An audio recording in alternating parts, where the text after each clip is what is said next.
All right. Welcome, everybody. You are in the right place if you're here for a workshop called I'm Talking, They're Still Not Listening.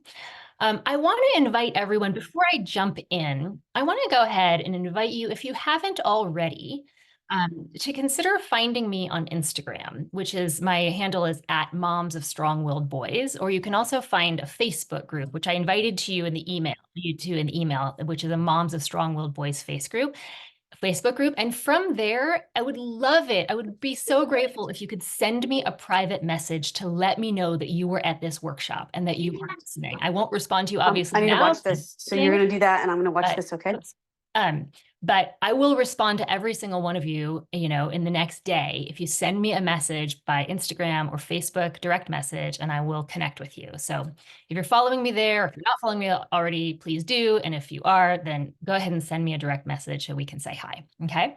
So I just want to just call out that some of the reasons that you may be here right now are because you have a child who is not listening to you when you speak. So you're in the right place if it resonates with you that you're repeating yourself, that you're frustrated, and that you really want to make a shift in how you're parenting and how your relationship is with your child. So last week, we wrapped up a group coaching program that I run in my business. And one of the parents shared about feeling less overwhelmed when things are hard. Parents ended this program last week feeling like it was second nature to respond to their child in ways that weren't triggering for their child. And now they have tools for, talking about challenges with their kids that end up with their child having buy-in. So that's what I want for you, because that leads to more cooperation. So today, you are in the right place if you want to create a relationship with your child where it's second nature to say the right thing, to say the thing that works to inspire them to listen. You're in the right place if you have been repeating yourself endlessly. And I would love to know in the chat if any of you are repeaters, okay? If your child gets aggressive or combative or just runs away or just blatantly ignores you when you say something that they don't want to hear. Okay, you are in the right place if you are tired of parenting being so hard when all you wanted to do when you became a parent was just snuggle your sweet baby and just love on them. But sometimes they make it so hard, right? Because, you literally can't get out the door in the morning without something slowing you down. Or you can't say no to your child without it kind of coming back to bite you.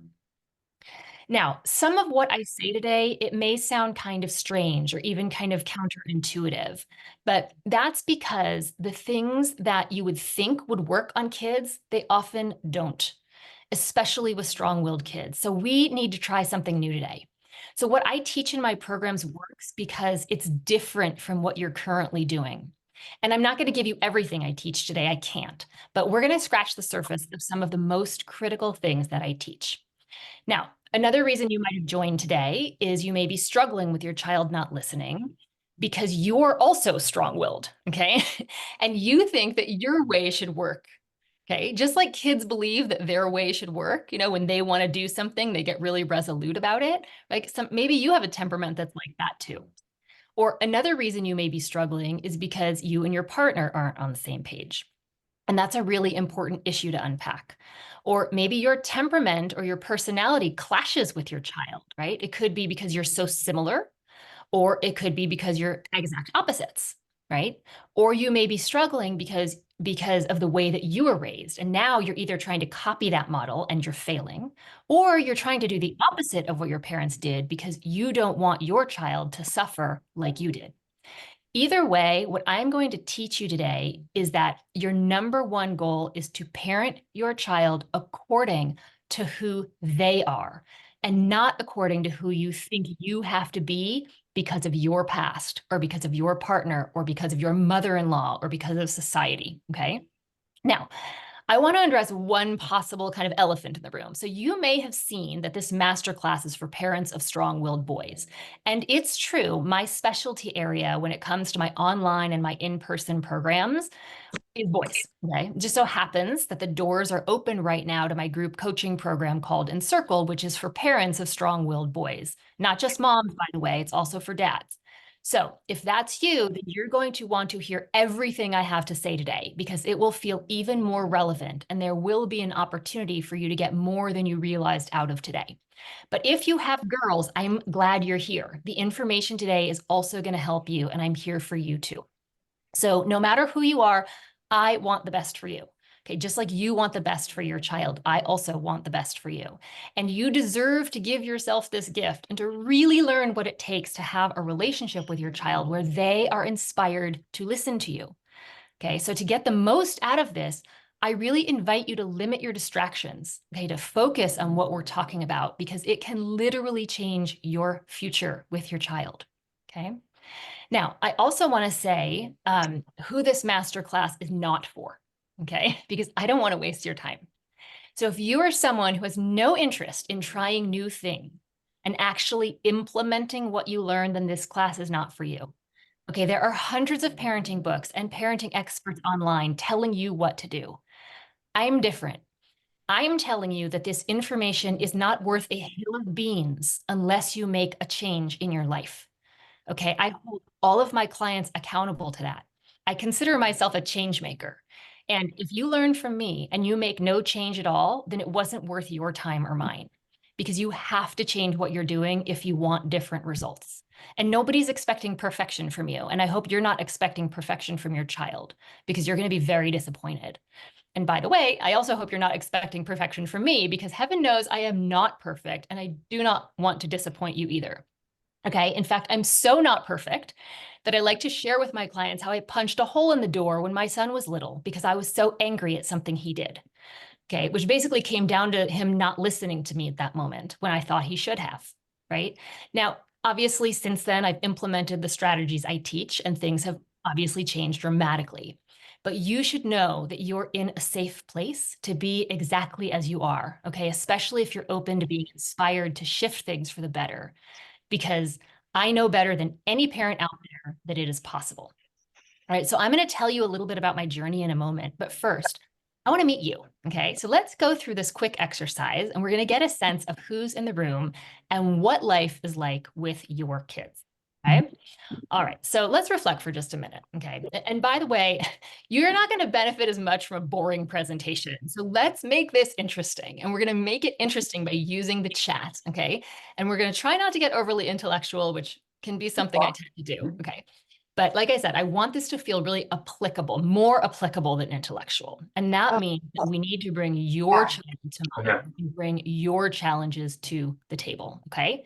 So I want to get some examples from you. I want you to start thinking. I want to know, how do you press your child's pay attention button? Okay, and believe me, this will be way more fun if you can participate, okay? So let's use the chat. I want to know, what do you do when your child is ignoring you and you want to get their attention? Okay, great. We've got making eye to eye contact. Good. Yeah, we're going to talk about that today. Who's a yeller? Any yellers Thank in you, the sir. room? Give me a Y in the chat. You'll just get a store stamp on there, Wait, and then I'll submit that to the Safeway wait, National that's Contract amazing. to request the work order. How do we do that? Wait, wait, well, Can everybody mute themselves? Thank you. wait. Okay, so you might They have a holler, big, or like, you might neon just stamp say, thing they'll like, do. stop it. Yeah, Yeah, can you that's find how we get those work orders. Just give us a second here. Okay. Yeah, getting louder. You're also, Yeah, I mean, good. This is great. yeah, we could do that Give on the us a PI second report to once find we have the out work who order. needs to I be mean, muted. yeah, provided we Just have give a us- couple hurdles to get to the work order received, but we'll try. Okay. And then when you do that, you can. I'm just gonna mute everybody. Okay, I think we got it. Okay, sorry. All right, so where were we? Yes, so I see threatening. Awesome. Yeah. Cool. Okay, so sorry, that's a little distracted. Okay, what about hollering, right? Or you just might say, stop it, right? Or who gives threats, right? Like if are you someone who makes an empty threat, which to me is like kind of like lying, right?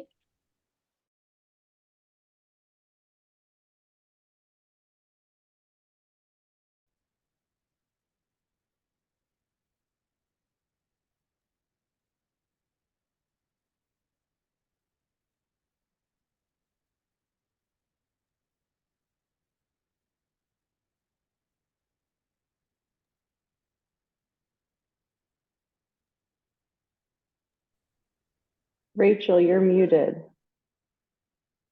Thank you. Oh my gosh, I didn't realize I had muted myself. Okay, so let me go back. Thank you. So we were talking about yelling. We're talking about saying stop it. We're talking about threatening, right? Some of you know that you're threatening. When I taught this class last week at a school, one of the moms said she whispers. We're going to talk about that today, right? And then how about bribing, seeing some bribers, right? Promising a treat if your child listens, nagging, repeating, right? If you're like me, you're like, how many times do I have to tell you to put on your shoes and get in the car?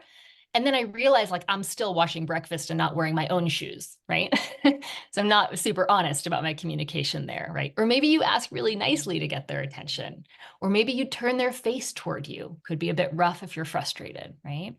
So glad to see there's so many of you who like kind of know how do you push your child's pay attention button? And there are so many other ways. Some very effective ways that get their attention but aren't very nice. Other ways may be very nice but aren't very effective, right? So we need to find ways that are both nice and super effective. So let's look at this next reflection question. How does your child press your pay attention button? What do you guys think? Do you notice? Like are any of the ways that they get your attention something that they may have learned from you, right? Has your child ever grabbed your face or yelled at you or maybe even threatened you or repeated themselves over and over and over? Mom, mom, mom, mom, right? They get rude, they scream at you, they say, stop it, right? Or maybe they whine, which is also known as nagging, right? Where did they learn that? Or maybe they threaten you back, right? So, and those of you with older kids know exactly what I'm talking about, right? Who have kids who have threatened them back, right? Yeah. So here's my question. When it comes to communication, what do you value most, right? Think about what works on you and what you want to teach. I mean, do you want to teach yelling? Like, does that work on you? Do you want to teach lying and threatening and bribing? Is that what you value in communication? Like, I know you don't value nagging and repeating, of course not, but what do you value? And hey, if like we got a good list going of what we really value in communication, I'll bet we could make a great workshop about inspiring kids to listen, right? Because we could use those values to inspire us to parent them accordingly, right? And by the way, this is a good time to say that I really hate the phrase, get your kids to listen. I prefer to say, inspire them to listen, because getting them to do something, it just kind of feels manipulative and controlling. Whereas inspiring them to listen means that they're doing it for the right reason. Like I want them to feel inspired to listen to me because I model for them the kind of communication that I value. So let's see if we can list a few communication values that would inspire you to listen to someone else. So I'm just going to share some. And if you hear one that you like too, you can go ahead and type it into the chat so that we can see what people value most. And if you have your own, feel free to add. Okay. So communication values that I want to teach my kids because I value when people talk to me this way might be clarity, right? Isn't that great when people are clear with us? It's not confusing. What about respect and connection, right? That's amazing. How about authenticity, right? And honesty. Yeah, considerate language. I love that, Kara. I always appreciate when people are transparent and really straight with me. Oh, jinx. I just jinxed with you, Halen. Transparency. Yeah. What about empathetic and kind? Yeah. Patient. Love it. And also like good timing, right? Like let's say I snap at my husband for not emptying the dishwasher or something, right? And then he says to me, oh, wow, you seem really frustrated right now. That would not go over very well. But if later he said, hey, you seemed really frustrated earlier when I didn't empty the dishwasher. Can we talk about it? Like that would land really differently because it would be timed well. And then I would super appreciate if he was vulnerable and he followed it with, I'm really struggling too. Can we be in this together and not opponents as we figure this out, right? So what else do you value? I mean, what about humor and playfulness in communication, right? I love that. Or gratitude, like a simple thanks for telling me that after someone speaks their mind, right? Like just generally raising kids to have stellar communication skills, it means everything to their success. Because being able to communicate effectively, it means better relationships, it means better job success, it means better family outcomes. Like just imagine if you were communicating with your child in a way that gave them all of that.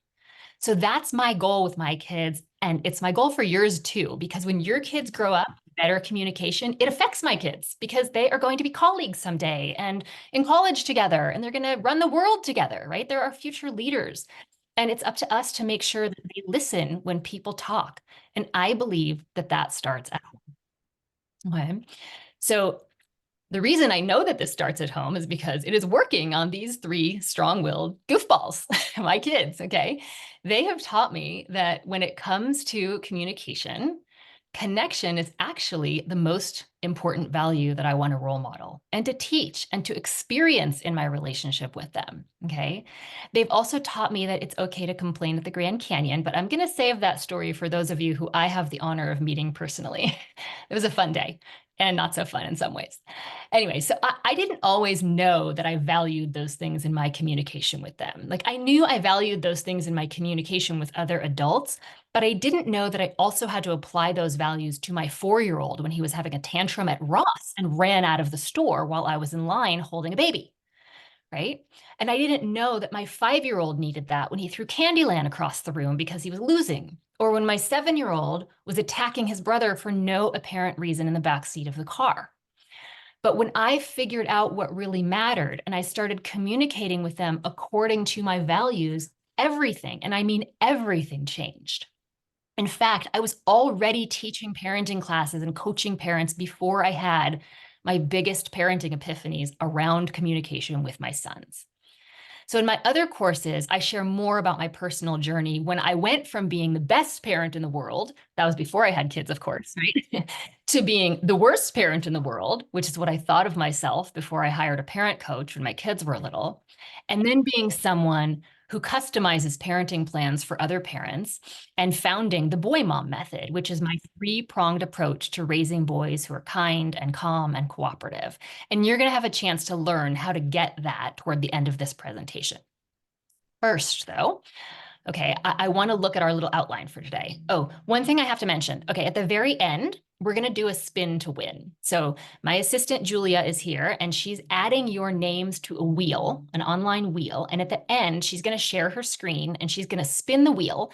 And the person whose name is the pointer lands on is going to win a free, private, one-on-one parent coaching session with me, where I will customize a parenting plan for you around a specific challenge that you've been having with your child. So hang tight for the end, okay?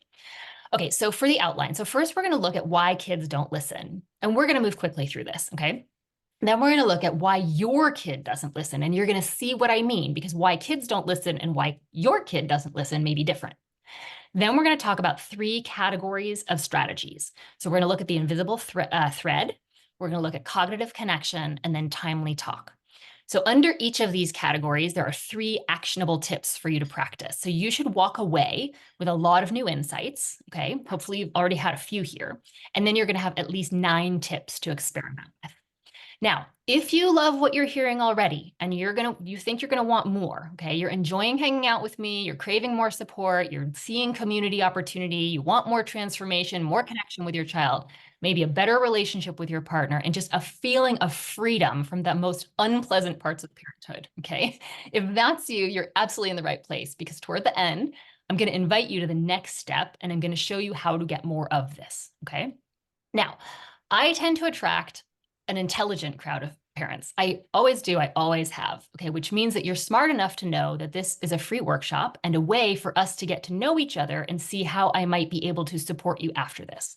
So if you love these tips and you want more of them and you want more of me in my community, you're going to walk away knowing what's next for you. And as I said, like, I value transparency. And so I want you to know what's going on here, okay? All right, so let's talk about why kids ignore their parents. So let's consider just like generally, why don't they listen to us? So first of all, they feel controlled and they feel bossed around. Now, human beings, when we feel someone is trying to control us, we resist, we dig our heels in stronger, okay? Just look in the mirror and you will see why, right? Like, it's just human nature. And, it makes us, when we feel like we're losing our autonomy, or we feel shame about something that we did, or someone is trying to correct us, right? Then we start to think, oh gosh, something's wrong here. This isn't safe. And we start to dig in. Now, children are very open to being influenced by you and they want to be seen. That's not usually the approach that we tend to take. Okay. So that's one reason. Another reason is that we train them to ignore us by repeating ourselves, right? And if you've been following me, you've heard me say this before. Also, they have a different agenda than we do. Okay. So example, right? At the same moment that you're committed to keeping your word by arriving at work on time or getting them to school on time, they are committed to finishing their Lego or drawing or finishing their indoor basketball game or finishing their text message to a friend if you have older kids, right? They live in the moment. They're kids. It's not their job. It's not in their mental capacity to think about the future. Okay. It's just not what it's not what we do in our species in childhood. Like, it's not a child's job to pay attention to anything other than the moment. Okay. So, anyways, okay. So, I'm wondering if you have like other ideas about why kids generally ignore their parents. You can let us know in the chat, but we might end up sort of addressing this. Okay. So I want to think about if that's sort of generally why people don't, or why children ignore us. I am also interested in what makes your specific child ignore you, right? And how cute is this picture, right? Sometimes I do this at the dinner table. I'm like, I'm squishing you, or I hold up my fork, and I'll be like, you're in jail. So we have a lot of these very funny moments in our house. We use a lot of humor in our parenting to, defray tension. In fact, like last night, it's Passover. We're Jewish. We celebrate Passover. And we were at the Passover Seder table and we were just cracking up, never mind about what. But anyway, one thing that we do on Passover is we retell the story of the exodus that the Jews made out of Egypt after being enslaved by the Pharaoh. And like we use rituals and metaphors and foods to tell this story over dinner. And the children are really encouraged to ask a lot of questions. And as we tell the story, we talk about what's called the four children. And it's like a symbolic representation of different types of kids and the way that they engage with the world. And as I was thinking about it last night that it's really spot on with what I wanted to teach you today, right? So the four children there's the wise child who wants to know everything and listens carefully to all of the answers. And the way that you would talk to that child is different than you might talk to a child who's not curious and doesn't want to know all the answers, right? Then there's the wicked child who may seem rude and like try to separate himself, right? But it's still important to welcome that child to the table and to help them understand, right? Then there's the simple child who's curious and doesn't really get it, but still, like, it's important to talk to them, but you would talk to them differently than you would to the wise or the wicked child. And then there's the child who doesn't know how to ask because either they're too young or they're shy or for whatever reason they don't ask. We still want to talk to that child, but again, we do it differently depending on who the child is, right? So let's think about your child for a minute. What are some reasons that your child might be ignoring you, right? It could be their temperament type, right? Just their personality alone can contribute to whether or not they listen to you. If you have a child who's very extroverted versus very introverted, or a child with a very sunny disposition or a more serious disposition, that might change how they listen to certain things that you say, right? You have a child that's like very intensely focused on something that they're doing. The intensity is a temperament type. Whereas a child who's easily distractible, you might be able to distract them easily with what you have to say. So you want to think about who is your child, what is their temperament, and how does that impact whether or not they listen to you? And then that will guide you on how to speak to them. The learning style is another one. If there's auditory learner generally, right? There's auditory, visual, and kinesthetic. If you have an auditory learner, you might want to use their name. You might want to like ask them for their attention, right? You might want to clap playfully to get their attention. If you have a child who's a visual learner, you might want to use more eye contact, right? More hand gestures, pointing, demonstrating, even writing your message out. If you have a child who's a more kinesthetic learner, you might use more touch, right? Like make physical contact with them when you're trying to communicate with them. Offer them something to hold or to do something to get their attention. And so that's why your specific child might need a different approach. And then the connection language, you might have heard of the 5 languages of love.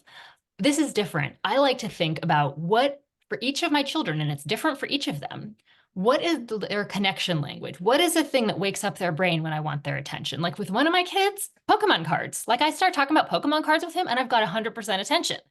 Then I can start asking him to do things I need him to do, right? I could talk to him about Greek mythology. For my other son, his connection language is literally basketball stats, you know? For some kids, it is talking, but for boys, and this is one of the reasons I love talking about the differences between the boy brain and the girl brain, is usually for boys, they respond better to connecting over a shared interest, right? Than just straight talk.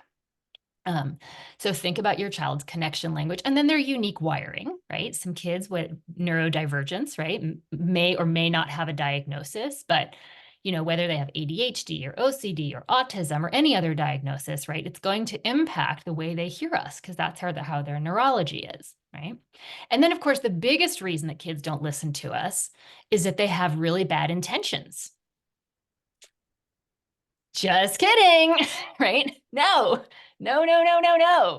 We always want to assume good intention. Okay, this is the pillar of my work. When we assume kids have bad intentions, we're wrong. And we end up making kids feel separate and distant and alone. Okay, it's never about bad intentions. Kids are doing the best that they can to get their needs met. And sometimes it's not pretty and they're not good at it. But there is always a legitimate reason for their behavior. Okay, whether it's them running out of Ross, or hitting, you know, his brother, right, in the backseat of the car, or throwing Candyland across the room. Okay, show me a behavior, and I will find the good intention behind it. The child who's trying to get a need met, and that is one of the biggest shifts people make when they work with me. In fact, I had a mom write me this week and say that it was a game-changing insight to realize that her son is always doing his best and just needs help obtaining the necessary tools to be more understood and more successful in just, and I quote, being him. Okay, another mom said her game-changing insight was that she can repair her relationship and they can communicate and connect now. She said she now realizes that her son is doing his best in the moment that he's in. All right. So I see a question. Will you talk about how to do it when you need to talk to all your kids at the same time and don't have time or ability to customize a message in 3 different ways? I'm not going to address that right now, but that is something that I address when I work with people individually and in groups. And you can email me that question and I'd be happy to answer it. Okay. All right. So let's get into some tools. So we are going to breeze through this just in the interest of time. All right. Okay, so the invisible thread is inspired by a book that my son is reading called Nevermore.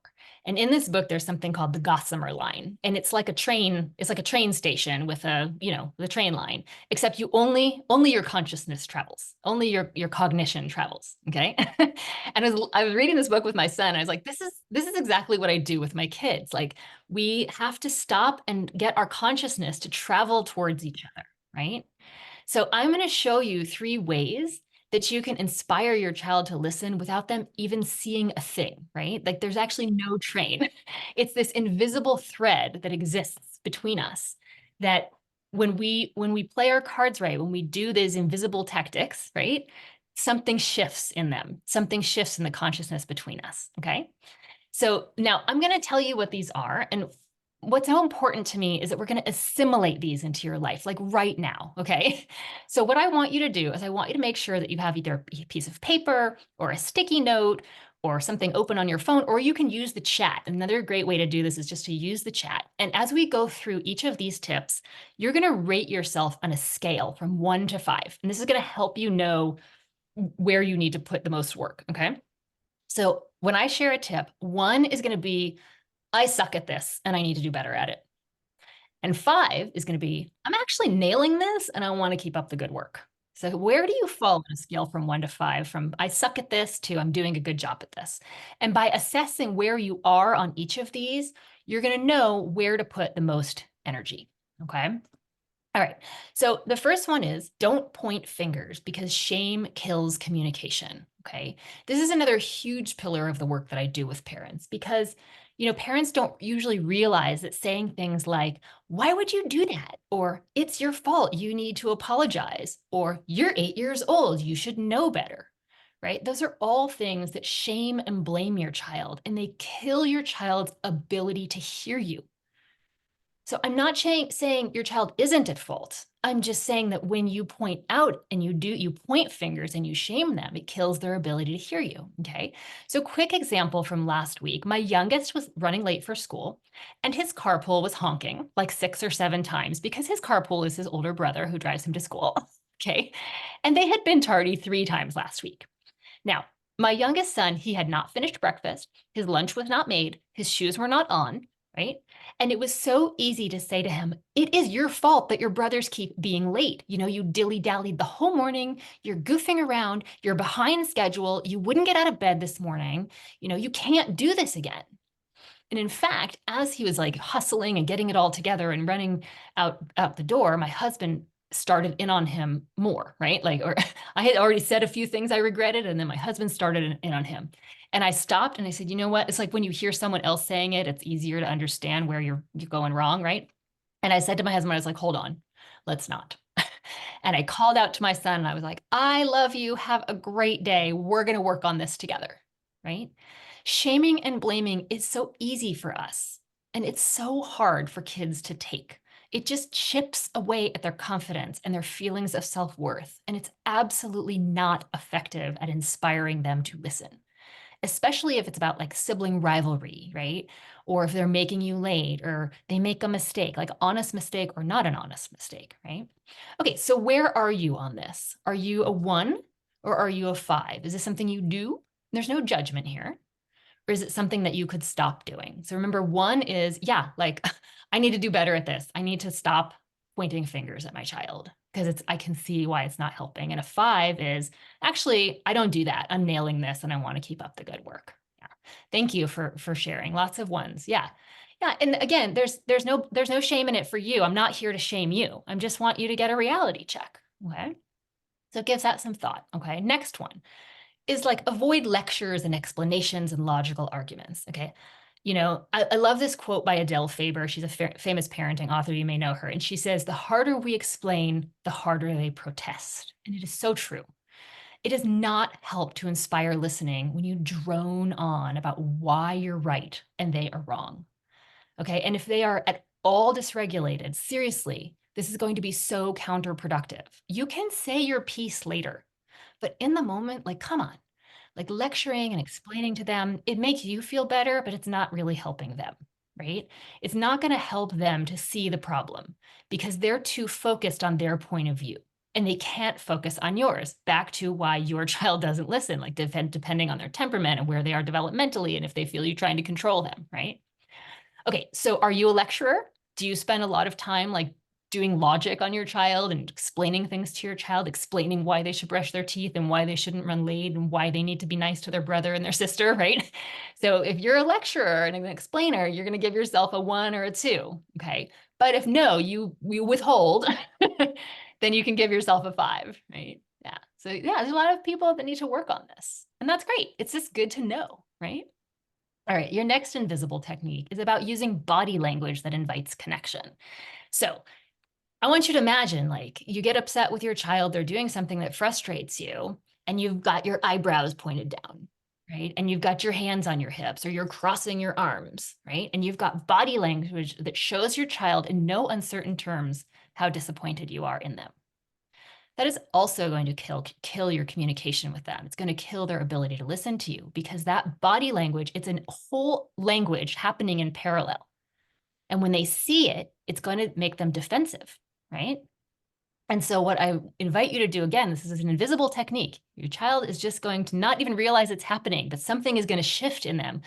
When you open your body language, when you change the expression on your face, you smile at them, you say, I see you, right? I like to literally hold my arms out in front of me like I'm holding a big blue yoga ball. I imagine a big blue yoga ball, and that is the space in which my child gets to have all their feelings, and it helps me stay with my own boundaries, right? But it's open communication, open body language, and it invites connection with my child, right? Yeah. Okay, so where are you on your body language? Are you doing a good job on body language? Give yourself a 5, open body language. But if that's something that you really want to start to pay attention to and bring more awareness to, yeah, give yourself a lower number so that you'll be able to be honest. Yeah, great. Okay. All right, next set of tools, the cognitive connectors. So these are my favorite because they're so counterintuitive, but they really help like break a downward spiral and get you out of your communication habits that don't work. Okay, these are the ones that actually make your child ignore you the most. Okay, so let's look at 3 ways of many that you can connect with your child's perspective and their needs and their good intention. Okay, and by the way, the reason these work is because they get you and your child onto the same thinking train, right? You spend a lot of time in a cognitively separate world than your child. And then you expect them to stop what they're doing or stop what they're thinking and get into your cognitive world. So these tools are meant to get you to in sync with each other. Okay, but you have to get into their thinking world before you can expect them to get into yours. Instead of asking them to jump on your wavelength, you have to get on theirs first, right? And then we can make magic, believe me. Okay. So, number 1, this is where you get up close and personal. I don't care if you have a 16-year-old or a 4-year-old. Okay. You want to stop what you are doing if your child is not listening to you, get close and make contact. Make physical contact, ask what they're working on, take an interest in their world, get into their world. Okay. Then you can ask them to do the thing that you're asking them to do. Hey, I asked you to take out the garbage. Right. And then you want to stay there until they're listening. And if you have to whisper it or just kind of match their energy, you can do that. But don't walk away, because as soon as you walk away, they're like, oh, I guess you didn't mean it. Okay, so stay there, make contact and stay there. And this is about really getting into their world so that they feel like woken up from it. And then, oh, I feel respected. Yes, I see that there's a demand on me now. Now I have an easier time following through on it, right? And so I want you guys to think about like, what's a moment in, let's say, like the last 24 hours, or maybe in the next 24 hours that you can anticipate where this would help you, right? Because that's a way to help assimilate, what you're learning here. And again, give yourself a 1 or somewhere on the scale of 1 to 5 of wanting to practice this. Okay. All right, next one. The first words out of your mouth should be something your child agrees with. Okay. So this is really hard, like scrolling on Facebook. Okay. When you are scrolling and you see something that you disagree with, right? Unless you're really looking for a fight, usually when we're scrolling, we're looking at things that make us feel good, right? We like those kitty videos, right? And so what you want to do to cognitively connect with your child is you want to say what your child sees first. Okay, so if you look at this image, you can see a parent who's looking at a tree who sees the soccer ball on the left of the tree, but of course the child doesn't see the soccer ball, right? And what you're going to do is you're going to stand there and be like, hey, the soccer ball is right there. Get it? Can't you see it? It's there. It's right next to the tree, but the child doesn't see it. And that's what we do with our kids. We talk to them as if they see the world from our point of view. And this tip is where instead the first words out of your mouth are what your child sees, right? You're saying like, oh, you do not want chicken nuggets for dinner tonight. I made spaghetti and you were expecting chicken nuggets because those are your favorite and you really didn't want spaghetti. And now I'm serving it anyway and it's too late. Right?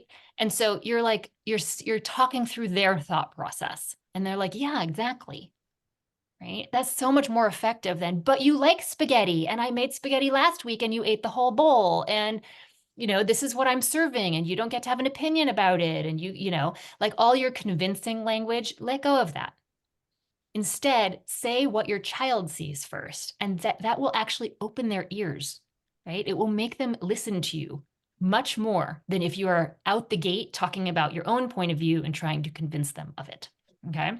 So give yourselves a rating, a 1 to a 5. Do you tend to convince your child of your point of view, or do you tend to start the conversation from their point of view? Good. Okay. Awesome. Good. I'm seeing the numbers and I'm thinking these were the right tips to choose for this workshop. Okay. Okay. This is the last one for cognitive connection. So this is about using empathy, not just kindness. There's a difference. Okay. You want your kid walking away from every interaction with you feeling gotten. You want to be able to say, it makes sense that you would feel that way or act that way or think that way. Okay, I get it. You are not alone. You want your child to walk away from your interactions feeling, wow, my parent really gets me. So think of a moment when your child would benefit from you taking that approach with them. Think of a moment that's coming soon, maybe, like when you pick them up from school today, or tomorrow morning, right? And then give yourself a score on this. How are you at having your child walk away feeling like you really get them? Are you good at that? Or does your child tend to walk away feeling maybe a little frustrated with you or a little misunderstood by you? Right? Yeah, good. Awesome. All right, so we're actually running a little bit low on time. So I want to make sure we get through everything. So I'm actually going to pause for a moment. I want to connect with you. I want to tell you a little bit about what it's like to work with me. Okay, so the first thing I want to say is that when we work together, you get a ton more of these types of scripts and tools and coaching on how to implement what I teach with multiple kids at a time, right? And what to do when your child says no, or I don't have time to take out the trash right now, right? So, there's just a treasure trove of ways that you can build an amazing and respectful relationship, with your child, inspire them to listen to you, to calm himself down, to be empathetic with others, and just to respect everyone around him. This is just like a little collage of some of those things, okay? So if you take just one thing away today, it's that parenting with support and according to a method is going to change the game for you at home. It's going to bring complete transformation of your family life today, but also in the future. Okay, think about the future that you're facing with your child, like in the teenage years. I mean, imagine having a smooth teenage years, right, with your very strong-willed boy. That's the life I'm living right now, and I never thought that it was possible. I never thought that when they were little, like not considering how challenging those early years were before I cracked the code on this method. So I want to speak specifically to parents of boys right now because the method I teach, which is called the Boy Mom Method, it's a three-pronged evidence-based approach. It's a proven method for helping your boys grow up to be the kind of men that we want taking our daughters to prom and being amazing bosses and husbands and doing good in the world and staying close to their family forever. I have men in my life who did not stay close, and I do not want that from my kids or yours. I want you to have freedom and ease in your parenting, okay? So the big question is, how can you get that as quickly as possible and start enjoying the benefits that come with consistently parenting in a way that works for you and your son? Well, I want to introduce you to the Encircle program for moms and dads of boys. Okay, this is where you'll be able to learn the Boy Mom method and implement in your family. Implement all of it in your family. Okay, with support from me and from a community of parents who are doing it right alongside you. This is for parents like you who want to stop repeating yourselves and stop yelling and stop training your child to ignore you. Okay, and to want to know exactly how to handle the most challenging parenting moments. So whether your child has a diagnosis or not, this is where you get help figuring out how his brain works and how you can prevent, some of the biggest breakdowns and parent him exactly as he needs you to. Okay, you can start enjoying time with him in ways you never had before. I want to get you off the parenting expert roller coaster. Okay, that's where you read parenting books, you follow Dr. Becky or other Instagram experts, you listen to podcasts, maybe you argue with family members about how to parent your child. The buck stops right here. You can get a parenting expert who is in your court, who specializes in boys generally and helps you become a specialist in your child. I will get to know you and your child so well that I can write scripts and create a parenting plan that is tailored to his temperament, to his developmental stage, his learning style, his connection style, his unique wiring, right? If you're a parent who wants to disrupt your current approach, okay, break up your current habits that don't work and do something that just moves the needle completely, then the Encircle program is what you need. Now, I do want to get into the weeds with you and show you what's involved. Okay, this is a group coaching program for parents who say that they spend a lot of time convincing their son to do things that he won't do, at least not without a threat or a bribe. Even if that works on him, I mean, some kids it doesn't even work on, right? It's for parents who say that yelling comes before they realize it's happening. And even if you think you're immune to it, like I have before, okay, as soon as your son is like, I hate you, or he hits another kid at the park, or he gets in trouble at school again, okay, or he has a 20-minute meltdown when you say screen time is over, Or maybe you don't even know what triggered it, right? I guarantee you're going to ride the train you've already been on because it's hard to get off a moving train and figure out how to make it stop without help. So this program is ideal for parents of boys ages 4 to 14. And it's for you if you want to say yes to shifting things, yes to sanity, yes to your son, yes to your relationship with him and to his future, and yes to a boy just who trusts and respects you and opens up to you when he's overwhelmed or sad or scared or confused or just unsure of what to do next. So let me tell you a little bit about this program, okay? It's a judgment-free space where I guide you to parent according to the boy mom method, okay? I teach you to prioritize your connection with your son over being right. I teach you how to teach him collaborative problem solving. And I teach you how to set him up for success in everyday life and also in his future.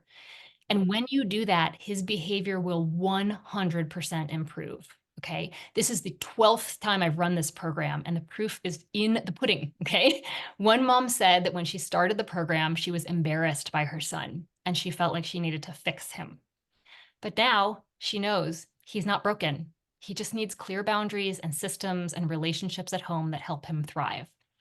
Another mom said that as a result of doing this program, she now has a tremendous bond and sense of safety and connection. And she knows that everyone in the family now feels safe to experience the full spectrum of life and support each other through it. Not just her son, but also her husband. Okay. One mom said, I feel like I have a sacred wisdom that others don't have. Wow. Another said, I wish I had done this sooner before I got to my breaking point. And by the way, I wish schools required this as well. I loved hearing that, right? I do too. So I don't want to spend a lot of time on the features of the program because you can read about them in detail on the website. But just know that it includes a lot of time with me, okay? It's a very active and supportive community. We have frequent group coaching sessions where I coach you on a problem you're dealing with, and I get to know your son. Plus, you get to hear me coach others. I offer a ton more strategies like the ones that you learned today. And I make sure that you and your partner, if you have one, you don't have to have one, okay? But I want you to both get value, and we go deep. Everything is on Zoom.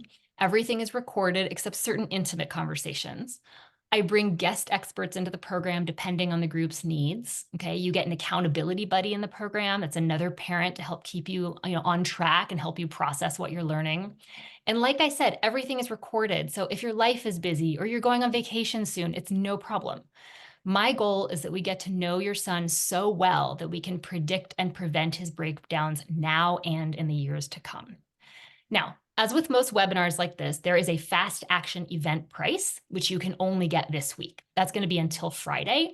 And then there's a regular price for everyone else.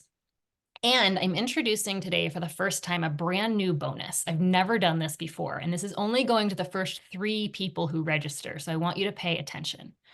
Okay, so as of now, by the way, I open the doors to this program 3 times per year, okay? And you can sign up for a range of time. You can sign up for 3 months all the way up to a year. It really depends on what you need. I want you to find the program that's right for you. And the price varies, so you need to check the website to choose your level, choose your price, and then you're going to get your discount, okay? So here are the discounts. Today, I'm offering you a $500 discount on the program. So you're going to take $500 off the full price if you register by midnight on Friday, okay? Plus, I'm offering people who register by Friday a private coaching session with me on top of whatever program you choose. And that's a $350 value given what my single session rate is.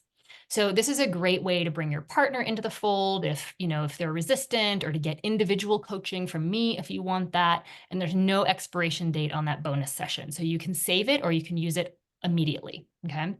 And then for the first 3 people who register, I'm offering one of 2 options. You can either schedule a home visit where I come and I meet your child and I get a sense of your home life. That's going to really help me coach you even more powerfully. Now, this is for people who live in the San Francisco Bay Area, okay? The other option, and you can choose either one, no matter where you live, is that I will do a free parenting workshop at your child's school. And we'll work on the topic together. We'll choose one that your school needs, okay? This is a gift that you can give your child's school. And believe me, it is valuable to you. It is valuable to your child and to your school to have them offer this to the community. Okay, how amazing is that? So if you're feeling like, wow, I am done trying to figure this out alone. I don't want to waste another day talking to my son in a way that doesn't work, then we're going to drop a link in the chat right now so that you can jump in and join us today. I'm going to do that right now. Okay. So that's the link and the coupon code. Okay. You're going to go to the boymommethod.com/encircle. You're going to select your level and you're going to enter the code. It's encircle 500 with a capital E. And you can choose a payment plan. We offer a 3 installment payment plan automatically, but if you want to stretch it out over more than that, no problem. Just let us know. We're super flexible. It's communication value we live by with our kids and also in our business, right? With me and my team. Okay. So, and I want you to keep an eye on your email because this Friday at 12 p.m., I'm hosting an open house for new members and for prospective members. So you can get your questions answered. You can get to know me personally. You can also DM me your questions on Facebook or Instagram. You can email me. I'm super available. I want to be there for you. Okay. And by the way, I want you to know that people who do the full year get access to join my inner circle once they graduate. And I have moms who have been with me for years and have become close friends, and we continue to meet weekly and support each other. I see some of them in the room today. So if you've actually done this program and you can put in the chat anything about what you got out of it or how it was for you, that would be awesome. So I just want you to take a minute to consider, like, what does life look like in 5 or 10 years if you don't do this program? And then I want you to consider that you said yes to this program. And then think, now what does life look like in 5 or 10 years? Because there's a difference between those visions for the future that inspires you. Like, that's how I got where I am today, by saying yes to this, okay? And my kids are pro-social and kind and have an amazing relationship with me. And I'm just clear that was not the path that we were on. I will teach you to be a sturdy parent no matter what the weather brings, okay? So that you can prevent problems and you can know exactly how to intervene when they do happen. So go ahead and click the link in the chat, or it's coming in your email if you're listening to this as a recording, and then just go ahead and register because I can't wait to meet you and start supporting you. So I want to give you this last tip, and then we're going to do our spin to win. And if you have to drop off, or we run out of time, we hit the top of the hour, don't worry. What I'm going to do is I'm going to send you the rest of the tips by email, and I'm going to teach them again on Friday at our open house. I'm going to record these last little section if we go over time that I will send you, because I know a lot of you have meetings that start on the top of the hour. Okay. All right. So this next set of tips is called Timely Talk Techniques. And these are 3 scripts, again, of many. I teach a lot of scripts, okay, that you can use when the time is right to help your child hear you. And I want to say something about timing. In my programs, the timing of how you talk to your child is everything. Parents say to me, but I have to get my point across. I have to tell my child how important it is that he brush his teeth or that he whatever, right? Or take out the trash, follow the rules, be good at school, whatever. But when you say it really matters. And I teach you, like, when is the right time? And usually it's when connection is high. But sometimes, like, you have to say something in the heat of the moment, right? And so here are a couple ways that you can say things in the moment that will help your child listen. So this is the rewind button, okay? The rewind button is basically saying to your child, hey, you get a second chance to try this again, like, and practice doing it right. Anytime your child is doing something, I have literally hit the rewind button when I was driving into my garage, okay? My kids were fighting in the back seat many years ago. My kids were fighting in the back seat and I was like, okay, hold the phone. Like, we need a rewind button. I hit the imaginary rewind button. I backed out of my garage. I backed up down the street and I was like, let's try going home again, this time differently, and they know, they saw what was going on. So you can always stop, rewind, and ask them to try again, and give it a better chance, right? Yeah. The next one is amplify. Oh, let's go back and rate ourselves. How good are you? I want to give yourselves a scale from 1 to 5. How good are you at giving your child a second chance to do something after they make a mistake without judging them, without making a scene about it, without shaming them for it, and just saying, hey, like, kids deserve second chances. Let's try that again. Yeah. Good. Okay. So forgot about that. Cool. Nice. All right. So next one is amplifying strengths. So this is something I see parents doing a lot, and I catch myself doing it every once in a while too, is we say to our kids, remember when you screwed up last time? Don't do that again. But what if we said, remember that time you did awesome at XYZ? I'd love to see you succeed again in that way, right? So we want to amplify their strengths. We want to remind them of times that they did great. You know, that is going to inspire them way more than saying to them, remember that time you really screwed things up, okay? So where are you on that scale from 1 to 5? Do you tend to remind your child about a time that they didn't do well? Or are you someone who really amplifies your child's strengths and says things like, oh, you are so good at memorizing things. This is a great time to use that skill, right? Yeah. I think you guys are maybe a little bit better in some of those. Yeah, you could put 3 if you're neither. Okay. Okay, this next one is about statements. Okay, so avoiding commands, insults, and questions. So this is what I was thinking I was going to run out of time for. So I want to move through really quickly. Okay, when we command our child, we say, stop that, get in the car, put your plate away, right? We are inviting resistance. When we ask them questions, we say, why are you doing that? Do you want to be late? You know, aren't you going to clear your plate? In those ways, we actually give away our parenting power. And when we insult our child and we say, oh, you're so rude, or I'm raising a slowpoke, or you're being such a slob, when we say things like that, we actually take away their power, right? So commands and questions and insults, these are not ways to communicate with children that inspire cooperation and listening. So what do you think the alternative is? It's statements, right? Hey, I saw you hit your sister. That breaks our family rule of being kind and safe. Or, hey, your carpool is going to be here in 8 minutes. I can help you today, but let's think of a better system, right? Or your plate is still on the table. I really appreciate when you take it to the sink. So these, if you can get yourself into the habit, I just said to my son the other day, hey, the light in your bedroom is still on. And he was like, oh. Now, did he jump up and go turn it off? No. But just bring that awareness, then I was able to say, hey, what's the plan here? You know, and he was like, I'm so sorry, will you turn it off for me? And I was like, sure. You know, but let's work on this, right? So we start out with statements and we get a much better result. Okay, so tell me on a scale from 1 to 5, how are you guys doing on, are you insulting and asking questions and criticizing your child and giving away power? Or are you really good at saying, you know what, I want to share power with you. We're just going to focus on saying what's so, right? Good. So give yourselves a little bit of a reflection on that and think about the next time you're probably going to want your child to do something. Think about, well, I like to think ahead of time, like what's the statement, you know? So awesome. Okay, we have 2 more minutes and now we get to do our spin to win. So what we're gonna do is, so basically what Julia has done is she's put everyone's name into this spinner and she's gonna share her screen and we're gonna spin it and whoever's name it lands on is gonna get that free session with me. How fun is this? We've never done this before, but I'm excited. All right, so Julia is spinning, spinning, spinning. As you can see, it was so fun to see all these names on this list. Oh, it's thinking hard. Rand Strauss, you are the winner. Awesome. I'll let Congratulations. it go. Spin again, please. You want me to spin it again? Yeah, my Okay, kids are we're gonna grown. spin again. Rand has adult children and he's a friend of mine. So let's spin again.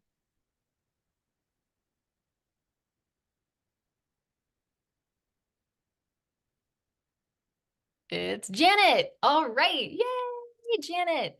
So Oh, Janet, great. Thank you. okay, so Janet, you're marked as Janet's iPhone. I don't actually know your full name. So you're going to have to contact me to take advantage of this because I don't have your information. So if you want to private message me your email address or if you want to send me an email, I'm going to send you a link to my calendar to schedule a time with me. Okay. Thank you. Awesome. Congratulations. Thank you. All right, everybody. This wraps up our presentation. Actually, we did not bad on time. So please come on Friday at 12 o'clock. Even if you're not interested in the program, you're not sure about it, come on Friday at 12 o'clock. Keep an eye out in your email for that because it's an opportunity just to experience what it's like to be in a group coaching session with me. And I'm going to go, actually, let's go back to this. This is that link again, and I'm going to put it in the chat again.